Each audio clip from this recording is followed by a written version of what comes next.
Hey Oh, everybody, it's Mike from the Mike Wagner Show, powered by Soundgrab Studios and brought to you by our official sponsor of the Mike Wagner Show, international warring author Mia Molson's The Missing, available on Amazon and paperback and ebook.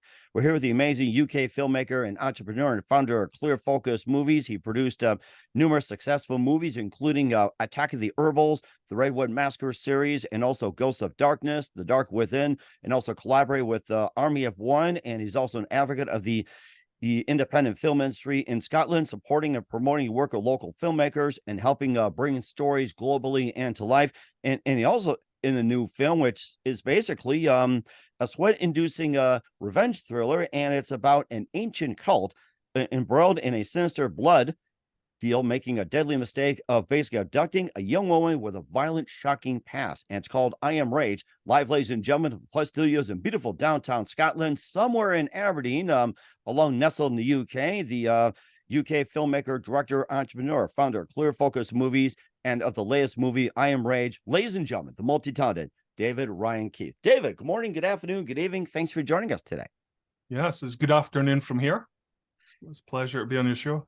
And it's a great pleasure as well, too, David. So you're a UK filmmaker, entrepreneur, a founder of Clear Focus Movies. You produced a number of successful movies, including Attack of the Herbals, the Redwood Massacre series, Ghosts of Darkness, The Dark Within. You also collaborate with Army of One. You're also an advocate of the independent film industry in Scotland and supporting, promoting the work of local filmmakers, trying to get the work out globally. And your new movie, I Am Rage, starring Marta Zvetic, and you also got Hannah Berg-Benz and Antonia Willens, and it's a revenge thriller. It's about an ancient cult embroiled in a sinister blood-making dealing, a mistake, and abducting a young woman with a violent past. And we'll talk more about that. And before getting all that, David, tell us how you first got started. Wow. In the industry, just in the movie industry. Yes, go back to the very beginnings of how you got started. I worked in the UK industry for about 10 years. I worked for a small film company that kind of touched all the different aspects of media back then, commercials, corporate video, short film, feature movies. And it was really after working there for 10 years and watching other people make their own movies. Me and my wife, we decided to start up our own company and take the risk, see if we could break into the independent cinema. And since then, I think we've been going about maybe 11 years. We've only made 6 movies, with a 7th on the way, but I was waiting to say we're slowly, I'm like getting older now. I should maybe speed up a little bit, but we're still going, and we're, each movie we try to make a bit bigger, try and open more doors, that kind of thing. And it seems to be working at the moment. And certainly does. And what was that one precise moment to simply influence you into what you do in the rest of your career? My influence, I think it's like most independent directors, it's watching the success of other independent directors that finally break through into like mainstream movies, studio movies, that kind of thing. So like old directors like Sam Raimi, for instance, would be a good example of someone when I was a kid I would watch, and make those old movies like Evil Dead, and now he's in Hollywood making blockbusters. So it's people like that, I guess, over the years of. I even return to his movies now in a weird way to give me the push to keep going. You can make it too, that kind of thing. I remember the days he did those Spider-Man movies, and that's where he really, really hit it big. He did some work before that, but the Spider-Man movies really put him over the top. Yeah, that's right. He really was a true independent filmmaker in a sense. I mean, he was after Evil Dead, it was bigger movies, much bigger budgets than I get to work with. But yeah, when he hit Spider-Man, that's when he kind of got catapulted into the studio machine.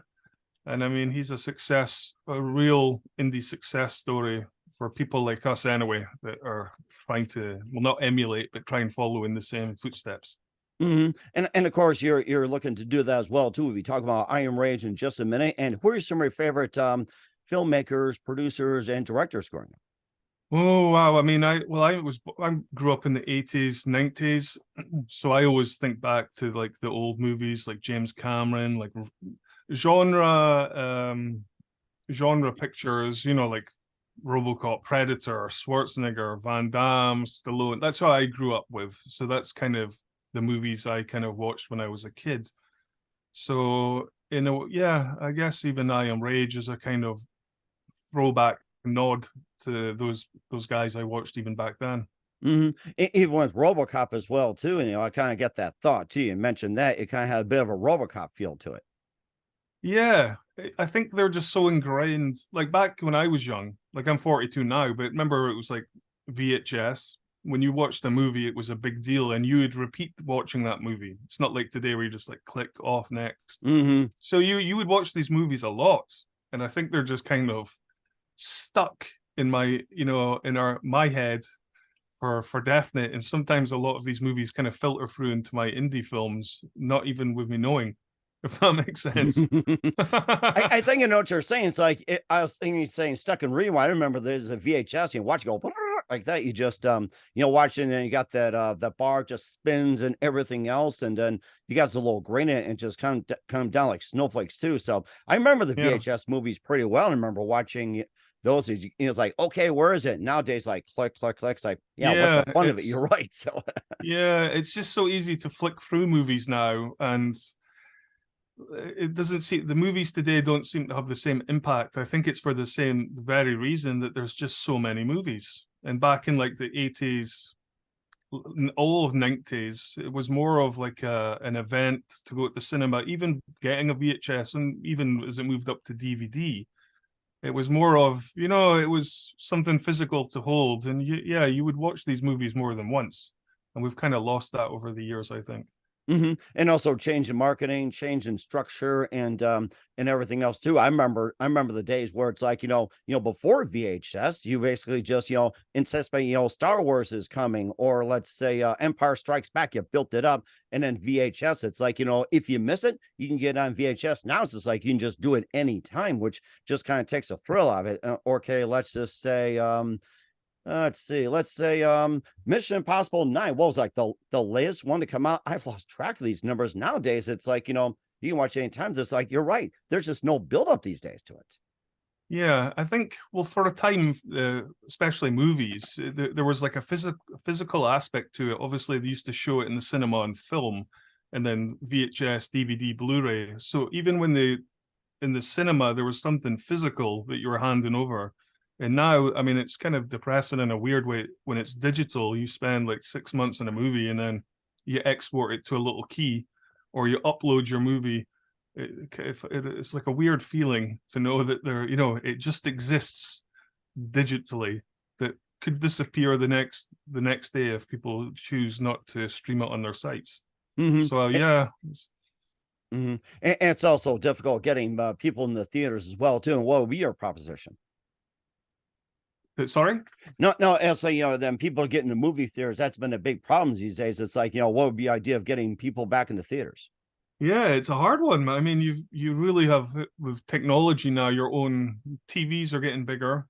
It's becomes and people are getting lazier, I guess. I mean, it's true, but like I still like to go to the cinema for the big screen, the big audio, and the filmmakers put a lot of work in audio and picture, and then majority of people just watch it on their phone or their laptop. So yeah, there's depressing elements to the future of cinema, but also the technological push is kind of exciting in a weird way. And of course, the segment too with I Am Rage with filmmaker, film director David Ryan Keith. We'll talk about it in just 1 minute. But first, you listen to the Mike Wagner Show at the MikeWagnerShow.com, powered by SonicWeb Studios. Visit online at SonicWebStudios.com for all your needs. Look at a professional website without breaking your budget. SonicWeb Studios is the answer. SonicWeb Studios offers fast, affordable custom web design that blow the competition away. Call today, 1-800-303-3960. That's 1-800-303-3960, or email to support@sonicwebstudios.com. Mention the Mike Wagner Show, get 20% off your first project. Sonic Web Studios, take your image to the next level. Also, time to give official shout out to our official sponsor of the Mike Wagner Show, international warring author Mia Molson-Zia. If you love fast-paced mysteries, you'll love Missing by Mia Molson-Zia, available on Amazon and paperback and ebook. Missing is fast-paced and intriguing with an unforgettable twist. Takes place in 4 countries, 2 strangers, 1 target, where truth is illusion and those you love be the first go missing. It's available on Amazon and paperback and ebook.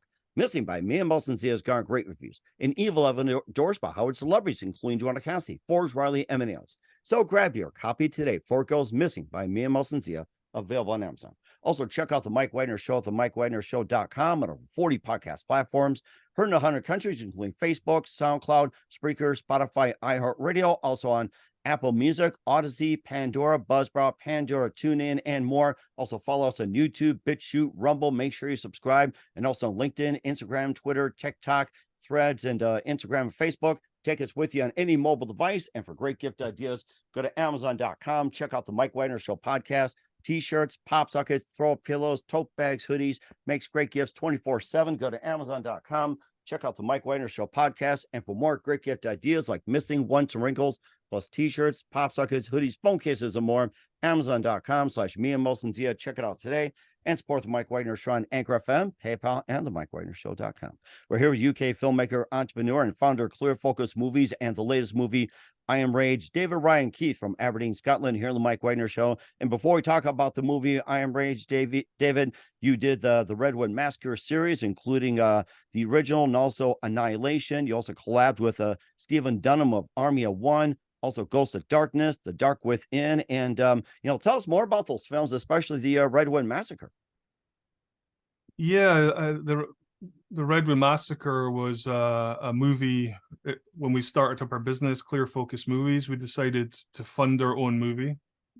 It's hard to get funding for genre films, especially horror. So we took a risk, made that movie, and the doors kind of opened to the world of funding.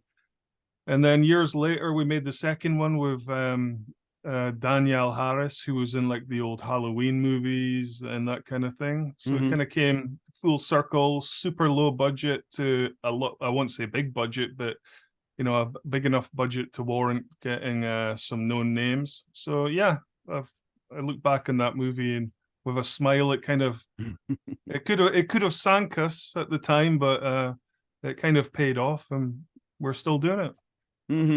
He also did Ghosts of Darkness as well, too, and tell us about that along with The Dark Within. Ghosts of Darkness, they're just really generic indie movies. But yeah, we made the Ghost of Darkness back in 2016. Every movie we try and do something kind of different. So that was like a comedy movie as opposed to The Dark Within, which was like a serious psychological movie. So we're just all about kind of trying different things, hopefully, throw enough out there and see what sticks. And yeah, we're kind of moving into action movies now. So we've got another one coming up. But yeah, it's with all indie movies, it's all up and down. So you're only as good as your last film. I'm learning this late. So my fingers are crossed for the next one. And certainly Dee too. And of course, you've been an advocate of the film industry in Scotland for quite some time, and supporting, promoting work of local filmmakers and helping bring the stories globally and to life as well too. And maybe a bit more about it. And is there some kind of organization that you formed? Is there an organization you're involved with? And maybe some of the prominent filmmakers in Scotland as well. Maybe you can talk about some of the organization, the work you're involved with, and also who are some of the known Scottish filmmakers that have made it big, and also some more the up and coming.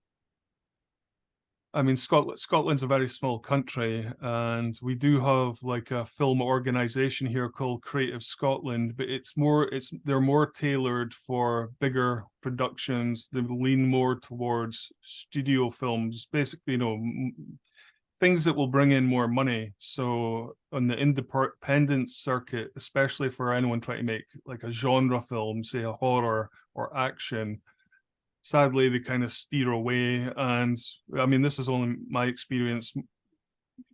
They lean more towards like artistic movies, that kind of stuff.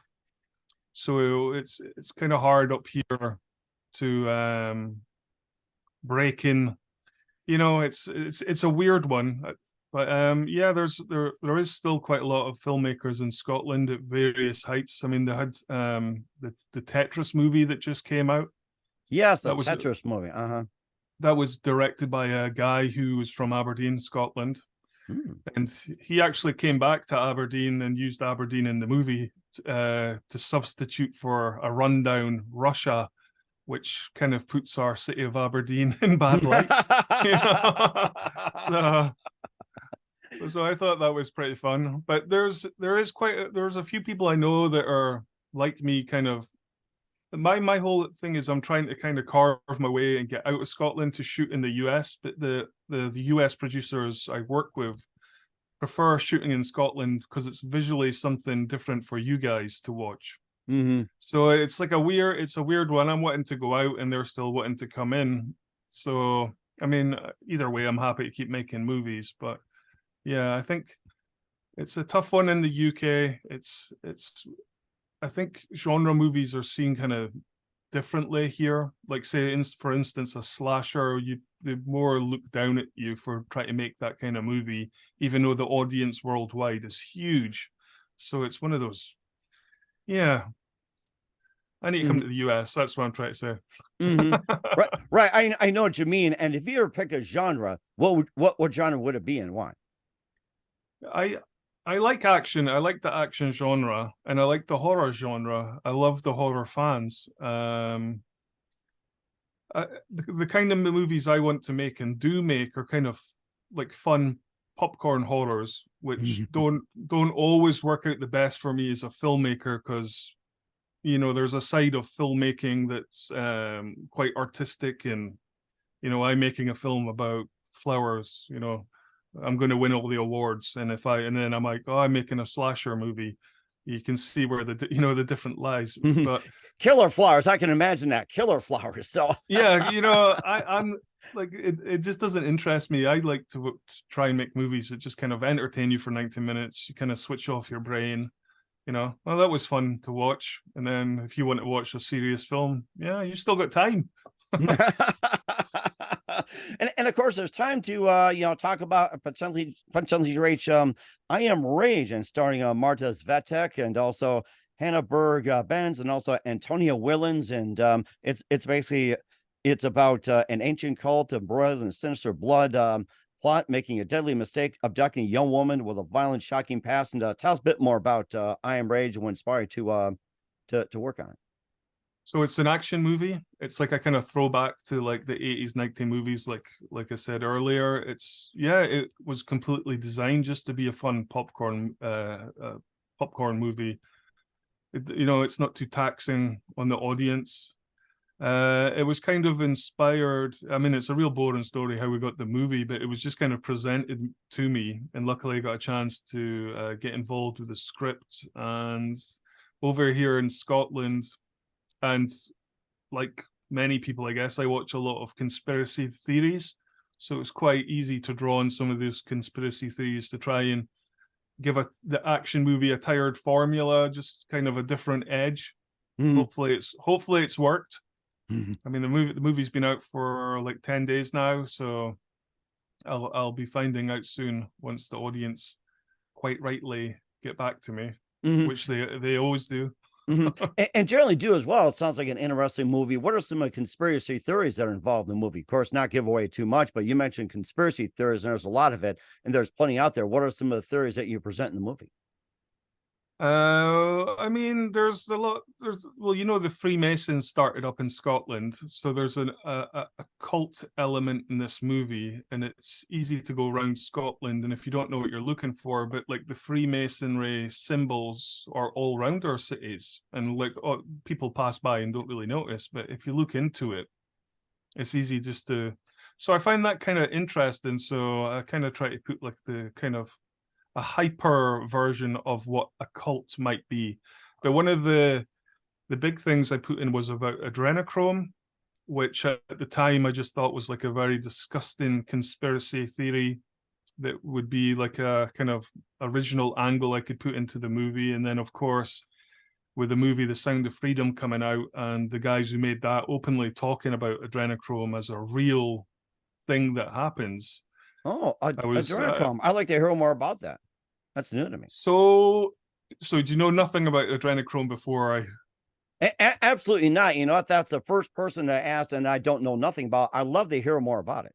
So I'm probably not the authority to speak on it. I mean, I loosely put it into the movie, but so adrenochrome, how do I explain that? So the I'll say the conspiracy is rich people can have health benefits from younger people's blood, but the blood has to be adrenalized. So in order to do that, they will torture their victims, the kids, to the point of death before extracting this blood. That's the conspiracy. And apparently this has got great health benefits for people, like transfusing your blood, taking old blood out and putting new blood in. So I found this all interesting and crazy, and I put this into the movie. And yeah, I mean, right now I'm watching podcasts about people coming forward saying that this is actually what's happening in the world with child trafficking. It's a huge part of it. So it's a bit like, ugh. So I'm kind of regretful for putting it in the movie now, because I'm sorry. No, but I was going to say it's also a good lesson learned too. It's almost like, keeping them young forever and everything else like that. So we all understand that part, but you can continue on what you're saying as well. Yeah, I think like I do it in the movie, like they live forever, but I think in the real world, I think it just kind of rejuvenates your body. So I've taken it to an extreme, but I guess that's one of the things. You go down the conspiracy rabbit holes and you can find a lot of weird stuff, and then turns out some of it might actually be true. So it's be careful what you look for. Or what you wish for, they say too. And of course, they thought they scored a coup and then taking on a young woman, but then it realized she had a violent, shocking past, maybe more a bit about the past and everything like that. Yeah, I mean we're ticking off the action tropes of action movies in this film, but I think we kind of made it more hyper reality. It's almost set in its own kind of weird fake bubble world. Nothing's quite realistic about this movie. The antagonist does martial arts for no reason at all. It's that kind of fun, turn your brain off for 90 minutes movie, revenge. Everyone loves a revenge film. So it's just, yeah, I guess my word of the day is fun. It's a fun movie. A fun rage, you could say, a fun rage. Yeah, so I like that. That's a new genre I think you just came up with, a fun rage. So yeah. If you like watching people die and beat each other up, then this movie's a lot of fun. And it sounds like it too. And where can we find I Am Rage and all your works at, David? So I think I Am Rage at the moment is out on Apple TV, Amazon, Vudu, just the usual platforms for VOD. And you can catch my other movies on the same platforms and also YouTube. So yeah, they're easily accessible and still kicking about for anyone that can find them. Okay, we're certainly checking out as well too. What's coming up for David Ryan Keith? We'll find out just 1 minute. You listen to the Mike Wagner Show at the MikeWagnerShow.com, powered by SoundWeb Studios, and brought to you by official sponsor of the Mike Wagner Show, international warring author Mia Molson's The Missing. We'll be back with a UK filmmaker, entrepreneur, founder of Clear Focus Movies and Eye of Rage, David Ryan Keith. After this time. We're back, amazing multi-talented David Ryan Keith of I Am Rage here on the Mike Wagner Show, and we cover a lot of ground about your works in Scotland, your movies, especially about I Am Rage. What else can we expect from you 2023 and beyond, David? So we're just going into pre-production for another big action movie. It was an action movie that was going to happen before COVID happened, and it got killed and squished. So I'm super happy that we've kind of come full circle in that movie. So we're just kind of looking at the casting of the film, that kind of stuff. So yeah, it's what a script I did years ago, and it's something I thought I'd never get to make. So it's finally, I'm like, it's a film I want to make. So I'm really looking forward to it this time. And certainly amazing too, and keep us up to date on that, David. And who do you consider your biggest influence in your career? Pardon? Who do you consider your biggest influence in your career? In my career? Wow. That's a hard one. I mean, it can be in general. Oh, I mean, again, it just goes back to the old classic filmmakers: Sam Raimi, John Carpenter, James Cameron. I think you got anyone that makes movies, regardless if you watch artistic content, you can watch those kind of genre directors and appreciate what they did all those years ago. And arguably, their films they made back then are better than the kind of generic movies they're pumping out now. So it's hard not to be inspired by the old guard, the old masters of cinema. And certainly did as well. And what's the best advice you can give to anybody at this point? My advice for people that want to be indie filmmakers is you just got to keep pushing. It's you got to keep knocking on the doors, and eventually, things will happen. You've got to. It's a hard one. It's a hard life doing indie movies. I mean, it's a hard thing to even make the indie movies, but with today's technology, everything's more accessible. So you just got to kind of find the right people, cross your fingers, and get ready for the very cold, financially poor days ahead. And certainly did as well too. And wish you all the best. We're here with David Ryan Keith of Iron Rage and of Clear Focus Movies here on the Mike Wagner Show. David, a very big thank you for your time. You've been absolutely fantastic. Looking forward to having you again soon. Keep us up to date. Keep in touch. Live have you back. Once again, what's your website? How do people contact you? Where can people purchase or check out your works? You can catch me on YouTube, Clear Focus Movies. That's the best way.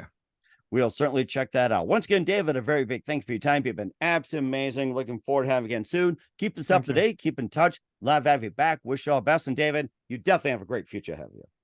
Thank you very much.